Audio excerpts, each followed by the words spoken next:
Hello everyone, welcome to yet another video by Team Prep under the series Form Filling Fundas.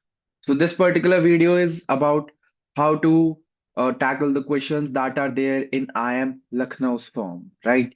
So going ahead, let me discuss first thing first. What are the steps to be followed? See, if there is any question in any particular B school form that is coming out, the team Prebbi will provide a guide video to answer those questions, right? As I am providing one for I am Lucknow now. So follow those instructions, write your answers, and get them reviewed by your mentor. So if you are part of Prep definitely you would be having a personalized mentor, be it in group or be it one-to-one, right? So you can get your answer reviewed by them. And also, people who have enrolled would know that we also have a level two review where you can get a second perspective to your answers, and probably you can get your answer double checked before you submit them, right? So you can do that. People who have not enrolled, if you have someone, any senior from college or anyone else for that matter, try to get your answer reviewed before you submit it by your own. Post that, we have also launched a series named Charcha B School, and recently we have released a video on Charcha B School by a folk from IIM Lucknow. So you can see that video to get certain insights pertaining to a B school, certain specifications pertaining to a B school, and probably if you find them interesting and aligning with your profile in any sense, you can plug them in your answers. Something that is unique to Prep B student is that simultaneously we will be creating an additional support group for the people who are getting a call from any B school. So, for example, now I am Lucknow calls are out. So we have created a separate group where people from I am Lucknow are there and people who have got call from I am Lucknow are also there, right? So they can interact with the people from I am Lucknow on a daily basis. And if there is anything specific to the college they would want to know or specific to the form they would want to know, definitely that can be answered in a very exclusive manner in this group, right? So now starting with the form, see, there is two part to this question. One is about Scholastic awards and second is about sports. So I would want to start with the Scholastic awards, right? So the question speaks a Scholastic awards or scholarships conferred on you if applicable, right? So firstly, we need to understand that Scholastic means academic achievements, right? So please be clear that it is not a co-curricular thing. For example, if you talk about anything that is co-curricular, that complemented your academia at any point in time, so that won't be counted in as a scholastic award. So you have to be very clear what is a scholastic award. So scholastic means academic achievement measured through exams, ranking, or merit-based evaluation.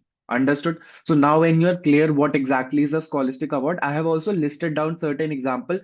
To be honest, it is not an exhaustive list, but if you read through these examples, you can at least get a clarity that what should be the right direction to think along while you are preparing answer for this, right? So you can talk about academic performance, for example, your department rank in your undergrad, batch rank, university rank, etc., etc. Then you can talk about competitive academic exams. The keyword here is academic exam.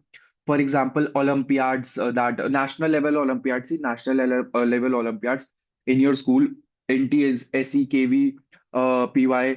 Then if you appeared for any competitive exam, right? For example, JEE, NEET, GATE, and you have a very good position or a very good ranking or a very good percentile, that is something you can mention. Try to mention ranking because that gives a very better perspective. For example, you can mention X number out of Y people who sort of sat for that particular exam to give a better perspective that, okay, these were the total number of candidates and my rank was this, right? Then you can also mention about your academic scholarship, but please keep in mind that the keyword over here is merit based. So what we have seen is that a scholarship can be of two types. It can be a need based scholarship. It can also be a merit based scholarship. So here, what the college wants to know is that if you are writing your academic scholarship, it should be a merit-based scholarship and not a need-based scholarship, right? So, institute merit scholarship, government merit scholarship, or any scholarship you have got, it should be given to you for your academic performance. Plus, it should be a merit-based scholarship. If these two criterias are met, you can safely mention those scholarships in this particular part of the question, right?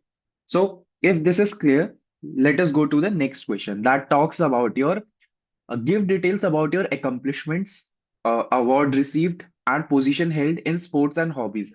So you can technically divide this question into two part, and that is also what the question also suggests, right? So, like talk about your achievements and everything under the sports part, and also discuss about your hobby a bit. And I would suggest that please do discuss about your hobby, because academic achievement and sports achievement could be something that some of you will have, some of you will not have. Probably someone will have some academic achievements but won't have any sports achievements. So hobbies is something that each and every one of you will have.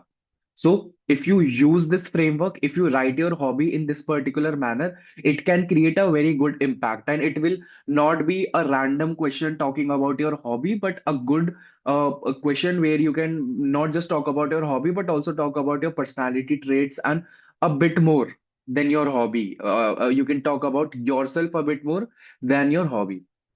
Right. So firstly, I'll talk about how should you mention about your sports achievement. So framework to start here is the SRL framework. What is S? So S is basically your sports and level. For example, you can talk about that I played badminton in at this particular level, right? Post level, you can talk about your role. So if it was a team sport, definitely there would have been a defined role for you. For example, if you were a part of cricket team, so you can talk, were you a captain, were you a vice captain? If not in that sense, you can also talk about that were you a batsman, were you a bowler, were you a all-rounder, were you a wicket keeper, right? A batsman, wicket keeper, right? So all of these things. So just to give a clarity that yes, this was the sport that I pursued. This was the level at which I pursued that sport. And this was the exact role that I played, right? Instead of just saying that I was a part of cricket team, you can mention I was a part of team and we participated at a national level event. If you want, you can name the event also. Post that you can also suggest in the cricket team, I was the vice captain and my role in the team was as a all-rounder or as a wicket-keeper batsman. Post that at the towards the end, what you can mention is that you can mention about your achievements and key learning. See, it is very much understandable that if you participate in a sport, it is not always necessary that you win, right? So if you have participated at a state or a national level sport event, that in itself is an achievement, I would say, for because a lot of people won't even get that opportunity. So if you have not won any position at that particular level, at least you would have certain learnings, like learnings around how to deal with failure or any learning from that particular exposure you have of participating at a national or a state level event. Whatever learnings you had, kindly mention them. And if you had any position, mention that position, runner up, winners, first runner up, whatever it may be. And then in one line, write about your learning, right? So this is how we will make sure that our answer looks complete and we have touched upon each and every important aspect that needs to be discussed in this particular part of the answer. Going ahead, how to write hobbies. See, this is something that we have discussed in some other videos also. But yes, for the people who are watching us for the first time, I would suggest that we usually suggest frameworks to write answer. It will help you in two sense. Firstly, it will make sure that you are not missing out on any important part that needs to be covered in that particular answer. And secondly, it gives a flow to your answer. It keeps your answer very much tight, right? So loose fillers is something that we are really against, and we don't want anyone to use those loose fillers in your answer. That has no relevance. That is just used to sort of stretch your answer, right? So your answer should be crisp, it should be very tight in nature, and to be honest, it should cover each and every important aspect. So, while mentioning about your hobby, you can firstly talk about how and why you started that hobby, right? Firstly, you can talk about that thing. Post that, you can talk about the activity, like what exactly you do, and please be specific over here, right? Don't be generic. So if you are basically a runner, then you can talk about that I do sprints or I do marathons, I do 5 to 7 kilometer of running, right? So be specific. Don't just say in generic that my one of my hobbies is running. See, obviously it can be a hobby, but if you can be a bit specific, like are you a sprinter or are you a marathon runner? So that can give much more clarity to the panelists, right? Post that, you can talk about the proofs. So proof basically here is the incident, events, and milestone. That, for example, recently I ran this particular marathon. Or I'll give you one more example. There was a candidate that we interviewed. His hobby was to follow F1 very deeply, right? He was an avid follower F1. So in proof and incident part, he mentioned that recently I have enrolled with a TVS event that is going to happen in both international circuit, and there they will help us to understand how to handle bikes and how to ride bikes on the racing track, right? So please mention proofs and incidents when and where possible. It will give much more credibility to your answer. Post that, kindly mention about skills or mindset developed. So, for example, here I'm talking about that. For example, if you are mentioning anything as your hobby, how it has developed you as a person, does that hobby has inculcated discipline in you, hard work in you, more focus in you, right? So, talk about that. And last and the most important, and if it is possible for you, please mention about day-to-day relevance, how it helps you daily. For example, if you are a person who is in a very tedious job, right? Or your job demands a lot of focus, right? So you can mention that as this hobby, I started this hobby to be more focused, to stay more sharp while my work, and this has really reflected in my day-to-day job, and I'm really able to perform well in my job as well, right? So you can show day-to-day relevance of that hobby, and now you would be able to see that how we have mentioned our hobby into a complete sense. Now, instead of just mentioning that one of my hobbies is playing badminton, now we have showcased our hobby. It is playing badminton, what I exactly do in that hobby, any proof to give more credibility that how serious I am about that hobby. Post that, I have also mentioned about the impact that hobby has had on me as a person and what is the day-to-day relevance of that hobby. So it is much better way of writing a hobby instead of just plainly stating a hobby. All right.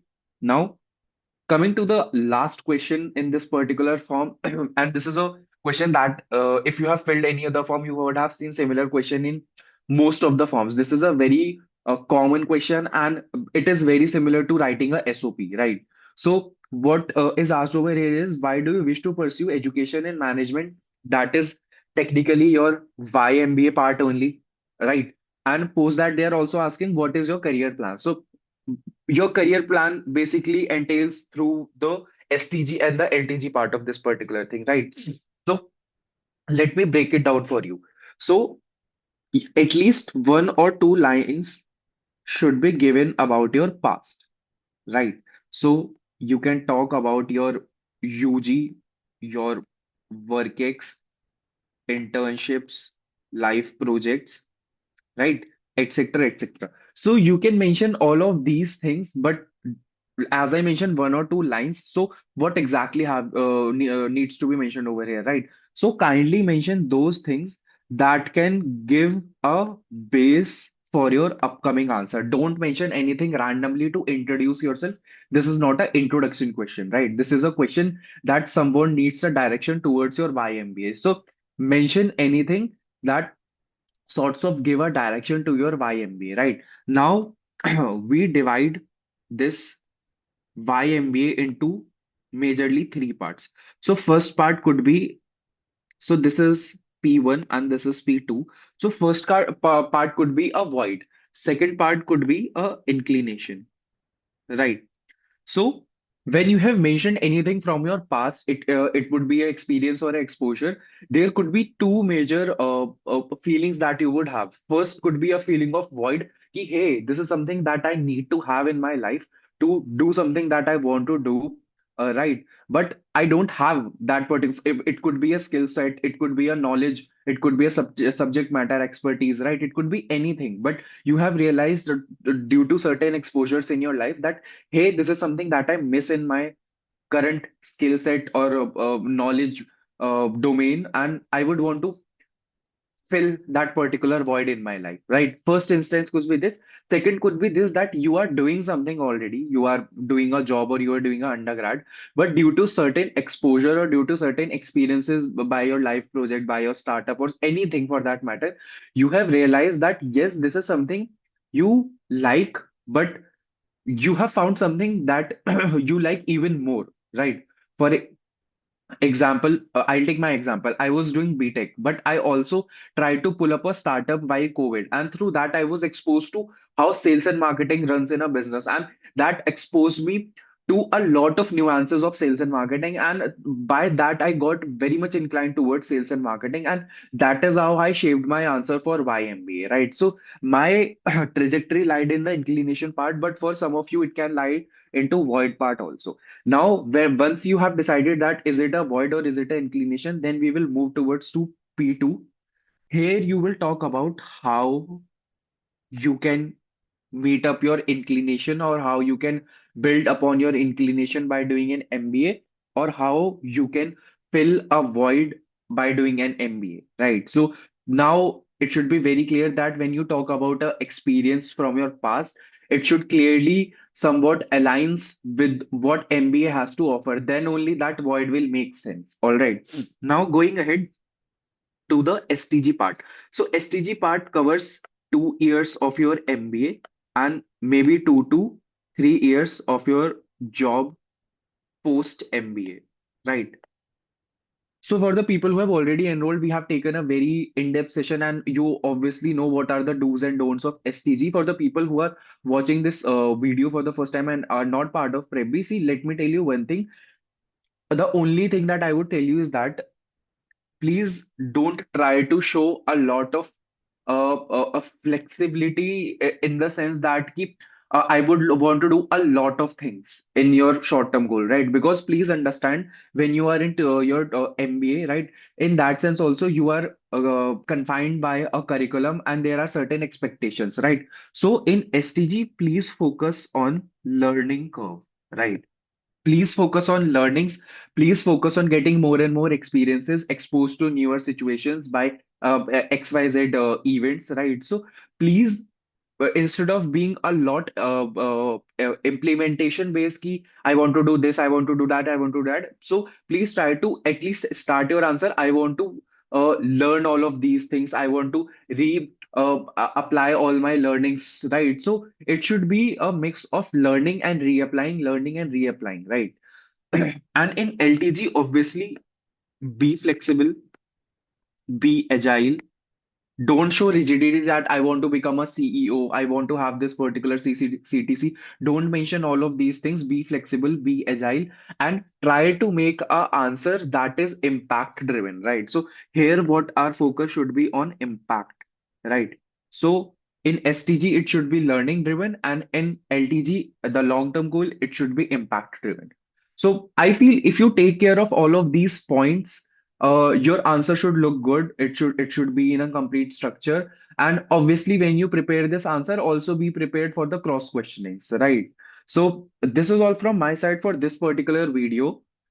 I would say that kindly like and subscribe our channel so that if there are any upcoming forms out, so you are the one who gets updated or notified about that particular form video that is coming up. And towards the end, I would just want to wish all the best to each and every candidate appearing for GDPI process this year. May you convert your best dream B school. All the best.